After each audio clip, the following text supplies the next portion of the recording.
He traveled 1,000 miles to heal his grandmother's broken heart. He never expected a stranger to heal his own. Subscribe to Wild Sky Stories' new emotional tales every day. The telegram arrived on a Tuesday morning, its words carrying the weight of 1,000 sorrows. Samuel Harper stood in the doorway of his small apartment in Boston, reading the carefully printed letters that announced his grandfather's passing. The paper trembled in his hands as he absorbed the news that changed everything. For 28 years, Samuel had lived in the city working as a banker, wearing pressed suits and following the rigid routines of modern life. But his heart had always remained in the dusty plains of Willow Creek, where his grandparents had raised him until he was 12 years old. Now, his grandmother needed him. Eleanor Harper was 72 years old, and the ranch that had been in their family for 3 generations required someone to care for it, someone to care for her. Samuel packed his belongings into 2 leather cases, resigned from his position at the bank, and boarded the westbound train 3 days later. As the landscape changed from crowded streets to rolling hills, from brick buildings to endless skies, he felt something stir within his chest. He was going home. The train pulled into Willow Creek Station on a dusty afternoon in September. The platform was nearly empty except for a few travelers and an old man loading cargo onto a wagon. Samuel stepped down from the train car, his city shoes immediately collecting the fine dust that covered everything in this part of the country. The town had changed little since his childhood. The general store still stood on the corner of Main Street, its wooden sign creaking in the gentle breeze. The church steeple rose above the other buildings, casting a long shadow across the road.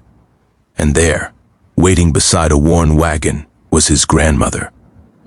Eleanor Harper was smaller than he remembered, her silver hair pulled back in a neat bun, her face weathered by years of sunshine and hard work, but her eyes sparkled with the same warmth he had cherished since childhood, and when she opened her arms, Samuel felt the tears he had been holding back finally escape. "Oh, my boy," Eleanor whispered, holding him tightly. "You came back to me."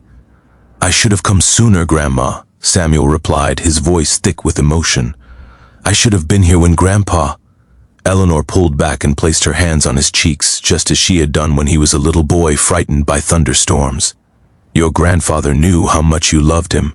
He talked about you every single day. Now come, let us go home."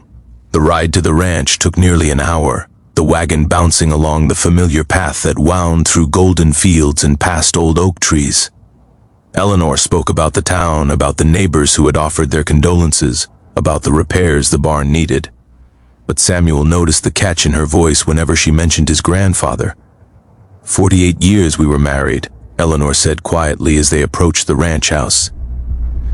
"I still expect to see him sitting on the porch when I come home. I still reach for him in the night and find only empty space beside me." Samuel reached over and took her weathered hand in his. "You are not alone anymore, Grandma. I am here now."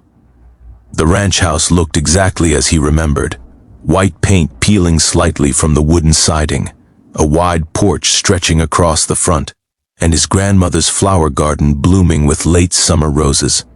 The barn stood 50 yards away, its red paint faded to a soft rust color. And beyond that, acres of land stretched toward the mountains on the horizon. That first week was filled with adjustment. Samuel learned quickly that life on a ranch was nothing like life in a bank. His hands grew blistered from wielding tools, his back ached from lifting hay bales, and his face burned from the relentless sun. But with each passing day, he felt more alive than he had in years. It was on the 8th day that everything changed. Samuel had ridden into town to pick up supplies from the general store. He was loading bags of flour into the wagon when a commotion across the street caught his attention.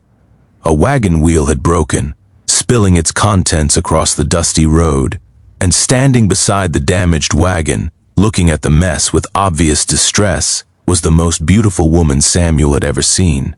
She had chestnut hair that caught the afternoon light like polished copper, and eyes the color of spring leaves after rain. Her dress was simple but elegant, a soft blue that matched the sky above. She was trying to gather scattered packages while simultaneously calming a nervous horse, and she was clearly failing at both tasks.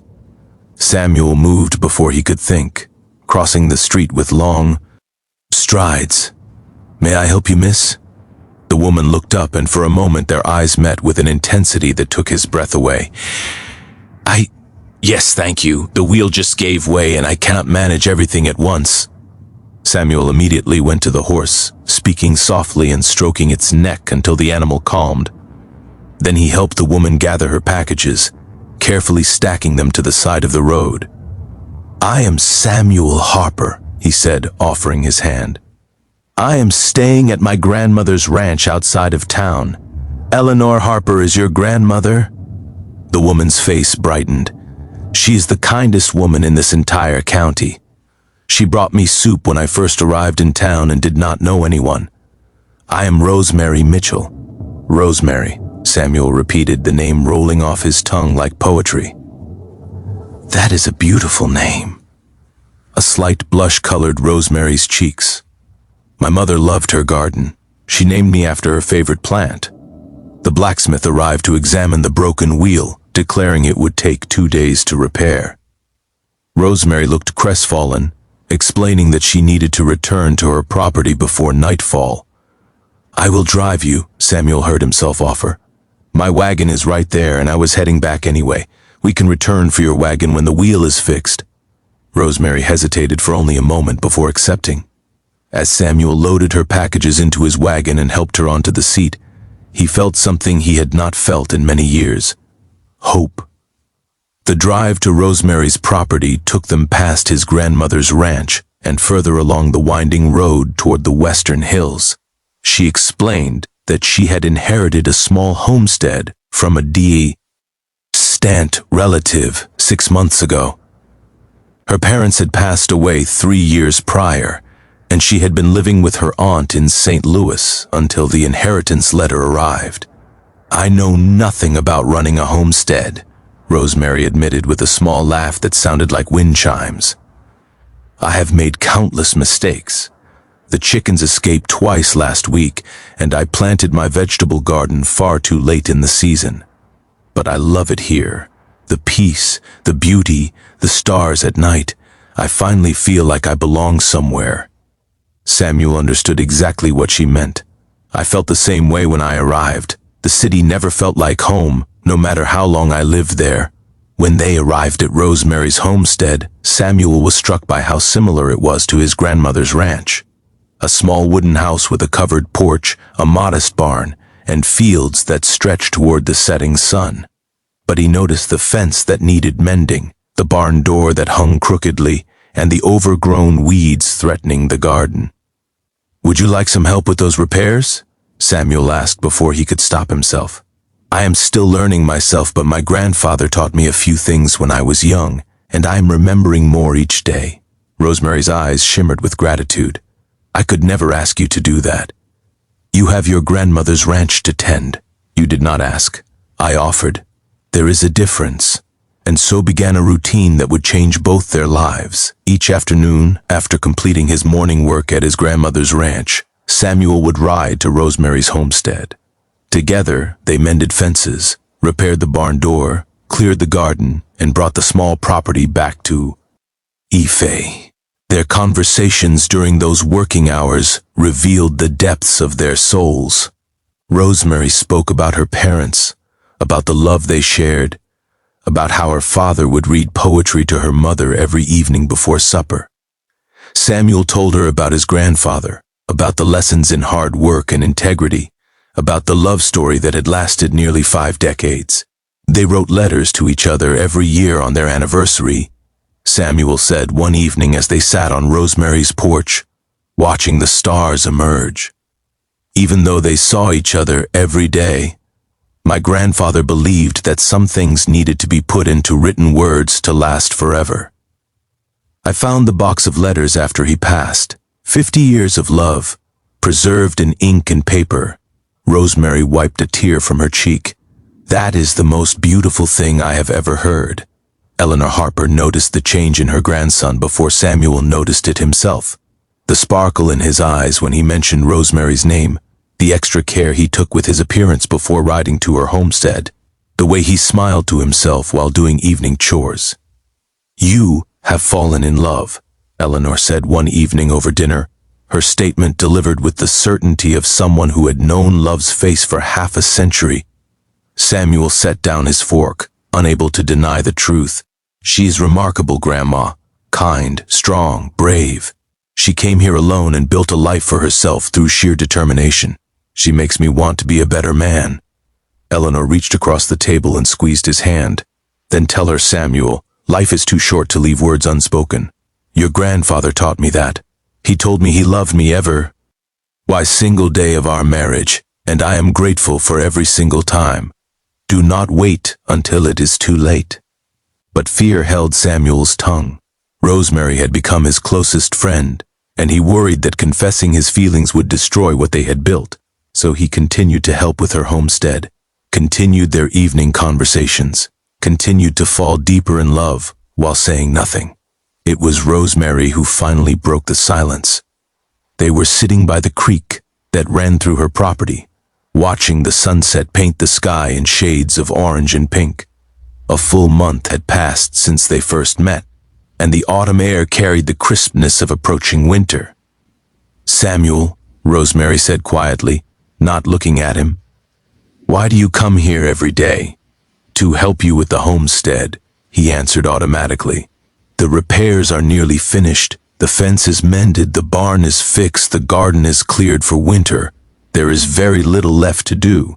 She finally turned to look at him, her green eyes searching his face. "So why do you keep coming?" Samuel's heart pounded against his ribs. This was the moment, the crossroads his grandmother had warned him about.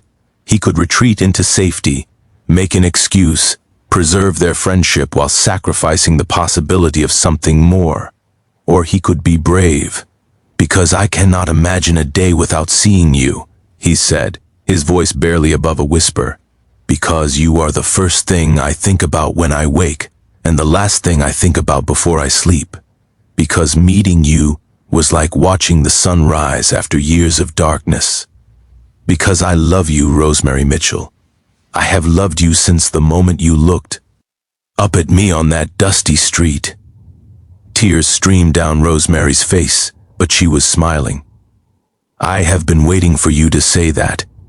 I was beginning to think I imagined everything between us. You did not imagine it. Everything I feel is real. I want to build a life with you, Rosemary. I want to grow old with you, like my grandparents grew old together. I want to write you letters on our anniversary, even though I will see you every day. I want forever, if you will have me." Rosemary placed her hand on his cheek, just as his grandmother had done on the day he arrived. "Yes, Samuel Harper. 1,000 times yes." He pulled her close, wrapping his arms around her as if she might disappear if he let go. They sat there as the stars emerged, as the moon rose over the mountains, as the future opened before them like an endless horizon of possibility.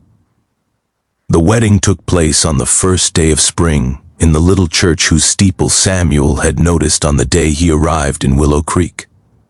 Eleanor Harper sat in the front row, tears of joy streaming down her face, wearing the same dress she had worn to her own wedding 49 years before. The whole town attended, having watched the love story unfold over the autumn and winter months. The general store owner, the blacksmith who had repaired Rosemary's wagon, the neighbors who had helped Eleanor after her husband's passing. They all gathered to witness two lonely souls find their way to each other.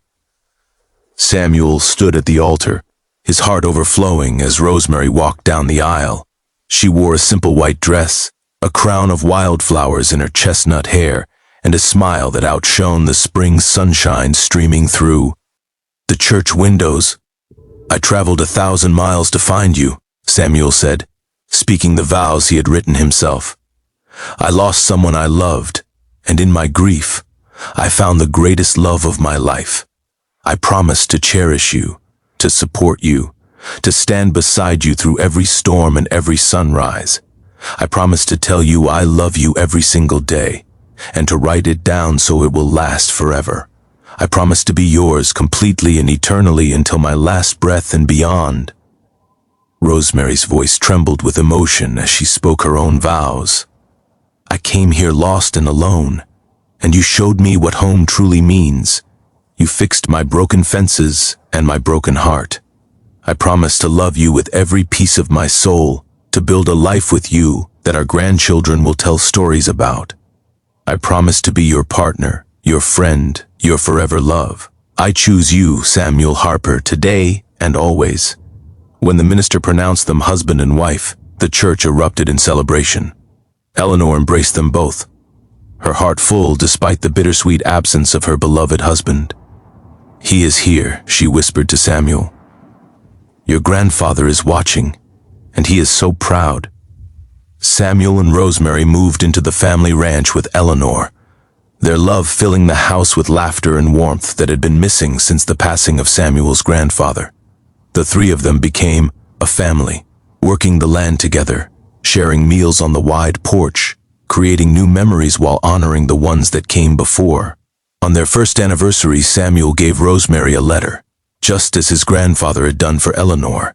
In it, he poured out his heart, describing the moment he first saw her, the day she agreed to marry him, and the joy of every single day since. Rosemary wept as she read it, then took out a letter of her own. "I had the same idea," she said, laughing through her tears. They read their letters aloud to each other, sitting on the porch as the stars emerged, continuing a tradition that would last for the rest of their lives. And in the distance, carried on the wind, they swore they could hear the approval of those who had loved before them, watching over them from wherever souls go to rest. Samuel had left the city to care for his grandmother after his grandfather died. He expected to find sadness and duty. Instead, he found love, purpose, and the life he was always meant to live.